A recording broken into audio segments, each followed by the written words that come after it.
Hello ladies and gentlemen, my name is Ryan the Right. And my name is Jerry. The Jerry.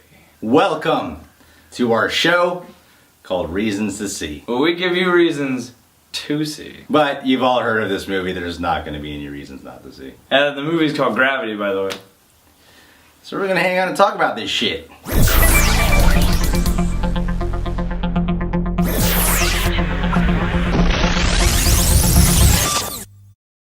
Reason to see number one, directing and cinematography. I fucking love this film. Right off the bat, first thing I noticed, the cinematography, the direction. Okay, like, I don't want to ruin shit about this film for you guys. I don't want to go into details about anything. We can keep this short and simple. It's fucking beautiful. All of it. A lot of the shots are like long tracking shots that are smooth as ever. Damn, is it beautiful. Especially on IMAX 3D. That is the way to fucking go. If you can't go IMAX, go on 3D at least. Yeah, I'd say at least 3D. Because this is one of the very few movies where I'm like, 3D is awesome for this experience. There's just no way you can get the experience of this movie from watching it at home, like the way it's meant to be experienced. Watch this movie on your iPod. Find the biggest screen possible, make sure it's 3D, because this movie is a sensory experience just as much as it is, you know, a story. And it really does feel like it was shot in space. Like they really innovated in the way that they chose to shoot this movie so that you really feel like you're there the whole time, which is very stressful. It doesn't do any Hollywood beating around the bush bullshit. No, yeah, it's like, oh, they're in, you know, they're on Earth and here's their backstory and here's all the people they're gonna leave behind and oh no, what if they don't make it? It just starts off in space. It's a real-time journey. Yeah, what I love about it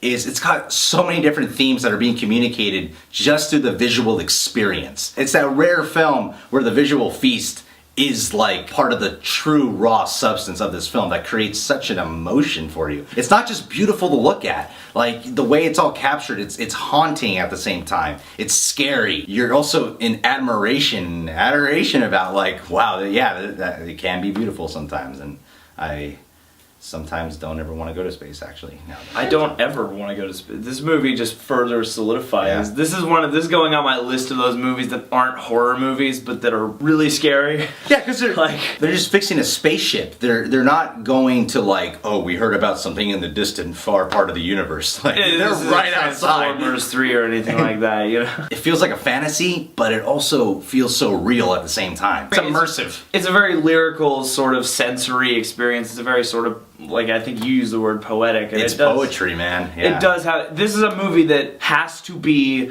a film. Like, there's no other way that they couldn't have translated this into any different art form. This is a truly a movie. It's a visual experience just as much as any of the other elements come in. You know, they're pushing the boundaries of cinema forward and telling both a very immediate but also very human story. Yeah, especially at first, because you're kind of wondering to yourself, like, what is this movie really about? It is about survival. You know, it really explores, like, you have to dig deep in yourself to do all that. You know, and it's about really finding yourself in order to see like how bad you want to live. Like there's so much of these like, I don't want to give anything away. It's so fucking, just watch it. It's kind of like a better version of After Earth.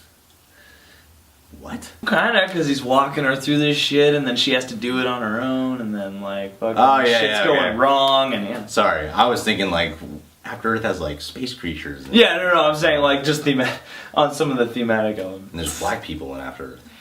Yeah, there's an Indian, or there is a Middle Eastern guy who I thought was Cliff Curtis, but wasn't. Reason to see number 2. Visual effects. Have you ever heard the word spectacular? Well, you have now. That is the word to describe this. It is scrum-true-lessened. Scrum-true-lessened. Anyway, we're talking about visual effects. Visual effects. Visual effects, like we said, just...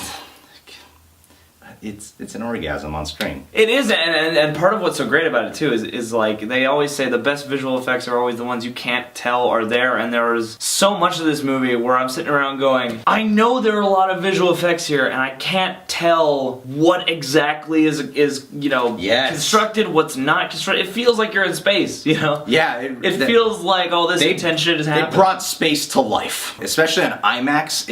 It feels like an IMAX documentary camera, like just went into space and this horrible thing happened. Sorry for all the weird metaphors, but it's almost like watching a really great magic trick because you know that there's something at work, but you just can't tell where that sleight of hand is. Sorry with all the metaphors, but it's kind of like the first time you bite into a French fry dipped in McDonald's barbecue sauce. Yeah, that's the visual effects. Reason to see number 3. Sandra Bullock. Fuck. There's one fuck in this movie. Yeah, and it was at the right time. Yeah, right. It was great. Great writing, by the way. So it's not a category on this, but it should be. Here's what I gotta say about this. The writing, I think, was good, but what really made the writing even like 10 times better was Sandra Bullock's performance. That woman was really in outer space, okay? It was like that raw of a performance. Yeah, no, you really believe, like, there's a lot of, not only, emotional stuff, but there's a lot of, like, physical, just the toll this experience is taking on her, and with all these fluid camera motions and invisible cuts and stuff like that, it really does feel like she's just going through all this in real time. So they really put you in her shoes. It's kind of like playing a video game in a way. She's the avatar for you, Yeah. and you're just experiencing the craziest space nightmare through her shoes. Like, this had to be a pretty heavy undertaking for her as an actress, because, like, she's using pure imagination. Totally. World of pure imagination. But it's pure imagination, and it's like, well, she's totally buying everything. She's just fantasizing up in her brain right now. Well, yeah, and also, I mean, on the other side of things, the writing, what's cool about this movie is, it's not overly written in the sense that there's dialogue, but there's not a huge amount of dialogue, and she brings a lot to the rich material that she's given. You get to learn about this character through seeing how she deals with struggles. Mm-hmm. That's all I'm going to say. I don't want to give away anymore. Reason to see number 4. George Clooney. The Cloon. It's like George Clooney playing George Clooney as an astronaut, and it is magnificent. I imagine the script probably read like, what's his name? His name is Matt something. Does it really matter? Kowalski, there you go. Kowalski, handsome, George Clooney type. Yeah. Because, he is a George Clooney type. Only George Clooney could have played this role. Yeah, and made it work. He's so natural in the performance. But he's not just Mr. Charming guy, There's times where, shit gets intense, really intense, and George Clooney gets a little intense. And I won't say what George Clooney does and how his character is, but it's definitely a good suit compared to Sandra Bullock. Yeah, well, yeah, exactly. They play off each other really well. Not to get too deep into it, but their positions are very different. Yes. As far as this mission goes, and it's a nice, interplay between them because of that. Yeah, like my favorite moments were actually with them when they're going back and forth. It's funny because there's not a shit ton of that, but there's just enough of that, and it's just everything's about this just perfect. It's a perfect film. And he's still handsome and charming as ever. He doesn't age anymore. No, he doesn't. He just drinks the blood of children and stays youthful forever. Reason to see number 5. The score! It's a musical. Yeah. Gravity. Gravity. We're gonna be floating in space. Please copy. Please copy. If you're interested in the score because of the fact that this is a category and you haven't seen the movie yet, do not go on YouTube and look up the score. Save it for the movie because it is perfect. But this is an example of a movie where every element really hooks into every other element. It's like everything works so synchronously to make one complete picture. Everything is really composed to be complementary. So the music is great, and there's a lot of different sounds. There's some really dramatic stuff, there's some really beautiful stuff, there's some really sort of, textural stuff. Some things are electronic, some things are more organic instruments, Orgasm. Music. I want to make love to that music. I want to make babies to that music, huh? That would be a really intense While my woman is in labor, conception. that music's going to be playing. Yeah, it's Baby's like gonna just jump the fuck out. I think it'd be cool to have a baby in space and just watch it float away. that would be very jarring. That'd be sad. It'd be kind of funny. It'll happen too. SpaceX exists, now space is privatized in America, so like, I'm sure someone's gonna have a space baby at some point. Space baby. Space baby, babies in space. Reason to see number 6, sound design. Go on IMAX, experience it, or go on a good theater. The sounds are bigger. It's Take it away.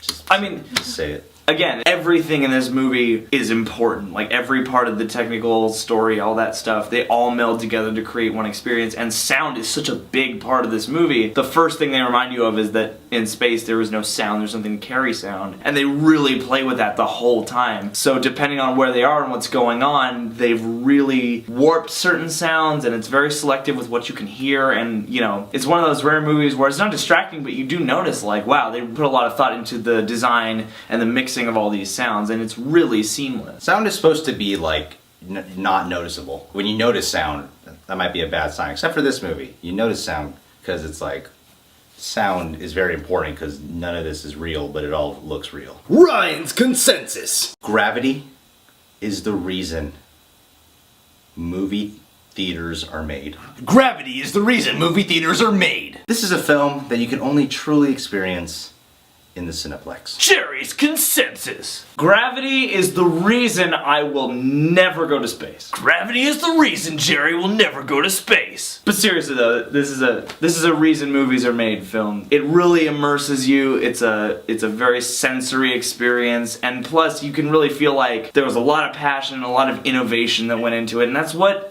cinema's all about. Alright guys, thanks for checking out our review for Gravity. Why don't you go ahead, scroll that comment box below, and tell us, who would you have a baby with in space? And once you're done with that, come on over here, there's a button, and when you click it, there's more episodes of Reasons to See, so go check that out. And there are more episodes, I'm sorry, there's poor grammar. Yeah, fucker. After you're done with that, why don't you go ahead, follow us on Twitter, and follow us on Facebook.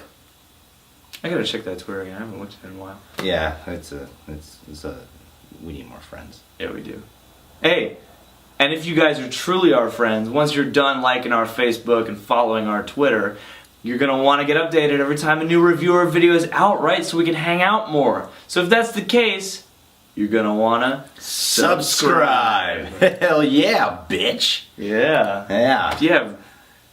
We just called our friends a bitch. Yeah, but like in the friendly kind of bitch way. Oh, okay. Yeah. You know? It's a new word for homie. Yeah, it really is, and it's kind of jarring to me when you know, chicks are just like, oh, that bitch, oh yeah, she's like my main bitch, and I'm like, I get it now. Yeah. I get how weird this is. You never notice, like, no dudes are ever like, yeah, that guy's my dick right there, that's my dick right.